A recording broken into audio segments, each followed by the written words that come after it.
Today, we are going to discuss about the law of conservation of mass.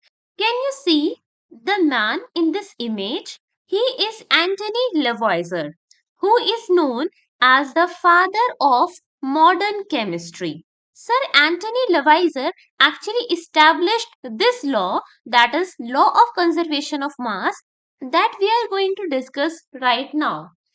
According to this law, whenever a physical or chemical change takes place, the total mass of reactants is equal to the total mass of the products. Suppose there is happening a chemical reaction between two molecules A and B.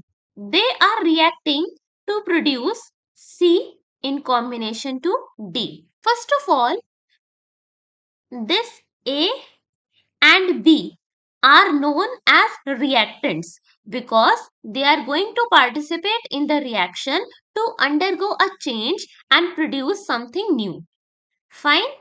This side C and D are known as products because C and D are the end result of this reaction. So A and B are known as reactants and C and D are known as products. Therefore, here it is written the substances that take part in the reaction. Here A and B are taking the part in the reaction or you can say change, that is chemical change, are called reactants, and the substances that are formed as a result of the reaction, here C and D are formed, they are called as the products. So according to this law, that is law of conservation of mass, we can reach on the conclusion that mass of A plus mass of B is equal to mass of C and mass of D. Therefore, it is said that the total mass of reactants, here we have summed up the masses of A and B, is equal to the total mass of the products, that is mass of C plus mass of D of any reaction. Thus, according to this law, there is no loss or gain in the mass because the mass is same on the both sides during a chemical or a physical change. In other words, matter can neither be created nor destroyed. If mass had been created, then mass would have increased in the reaction. But what we have noticed just right now, that the sum of mass of A and B is equal to the sum of mass of C and mass of D. Now suppose you are in a chemistry lab and you took calcium carbonate, that is also known as limestone. The formula of calcium carbonate is CaCO3. Here you took CaCO3 in the vessel and you heated. Fine. What will happen? Due to this heat, it will undergo decomposition. Means that the reactant breaks down into two or more products. So, when the calcium carbonate is decomposed, it gives calcium oxide in combination with carbon dioxide. This is calcium oxide. This one, carbon dioxide. As you know, carbon dioxide is a gas. Therefore, it is important to close this vessel. Otherwise, we will not be able to measure the amount of carbon dioxide. According to the law of conservation of mass, if 100 gram of calcium carbonate is heated in a closed vessel, then we will get 56 gram of calcium oxide and 44 gram of carbon dioxide. Now I explain you from where we are getting these masses. Actually 100 gram is the mass of 1 mole of calcium carbonate. If I show you the calculation, how we calculate the molecular mass? We calculate the molecular mass by adding the atomic masses of the atoms present in that molecule. So here first of all calcium is present. So the atomic mass of calcium is 40. The atomic mass of carbon is 12.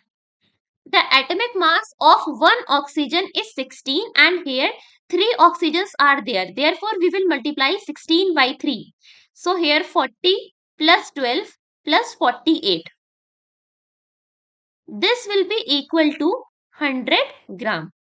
Here is how we calculate the molecular mass of calcium carbonate. Similarly, we will calculate the molecular mass of calcium oxide.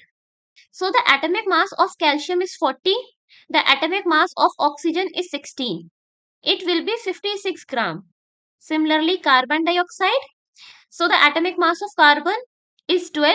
The atomic mass of oxygen is 16. And here 2 oxygens are present. Therefore, it will be 12 plus 32. That is 44 gram. So 56 gram is again the mass of 1 mole and 44 gram is again the mass of 1 mole of carbon dioxide. According to this law, if you sum up this 56 and 44, you will get 100 gram. This 56 and 44, you will get 100 gram. So the sum of products is 100 gram and the mass of reactant was also 100 gram. Therefore, we can say that the mass is conserved here. So in this reaction, calcium carbonate is the reactant because it is undergoing a change.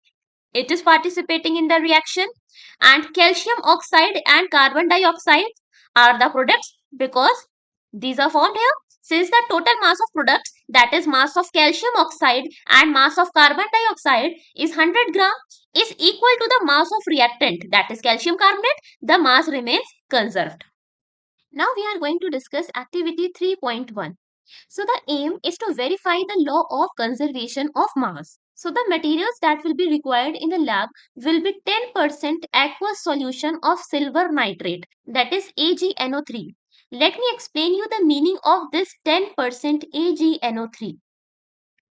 It means that the AgNO3 which you are going to take has been diluted and the dilution proportion is 10 gram AgNO3 in 100 gram of water. Similarly, our next requirement is 30% solution of sodium chloride NaCl. That is 30% of NaCl stands for 30 gram of NaCl in 100 gram of water. Next, a conical flask that looks like this, a small test tube and a thread. Now let's come on the procedure of this activity. So the first material which we are going to take is 100 ml of 10% solution of silver nitrate. Silver nitrate means AgNO3 and this compound AgNO3 is actually a colorless compound. So this 100 ml is in large quantity in comparison to 10 ml. So this silver nitrate is taken in the conical flask. The next compound is 10 ml of 30% solution of sodium chloride, that is NaCl. This 10 ml is in less quantity in comparison to 100 ml. So it is taken in the small test tube. Be very careful that the solution in the test tube does not get mixed with the solution in the flask. Means the reaction is not happening here because the two compounds, that is sodium chloride and silver nitrate solution, are not allowed to mix. Therefore, the reaction is not happening here. Close the mouth of the flask with the cork. This brown thing which you are seeing here is cork. This apparatus is of before reaction. Next step is to weight the flask along with its content. Means before reaction flask weight. Now tilt the test tube. When we are tilting the test tube, means this case, we are making our setup to allow sodium chloride and silver nitrate solution to react here. Here the reaction is taking place and a white precipitate of silver chloride AgCl is formed. Means when AgNO3 and NaCl react, they form AgCl in combination to NaNO3. This AgCl is white color precipitate. After the reaction, means this container is of after reaction. So after the reaction, again weigh the flask along with its content. Now what are the contents? The product AgCl and NaNO3. Compare the masses before and after the reaction. So what you will observe that the mass of the flask along with its content is same before and after the reaction. It justifies our law of conservation of mass because the mass has neither been created nor destroyed in this reaction. So the conclusion is this: there is no loss or gain in the mass during the chemical reaction.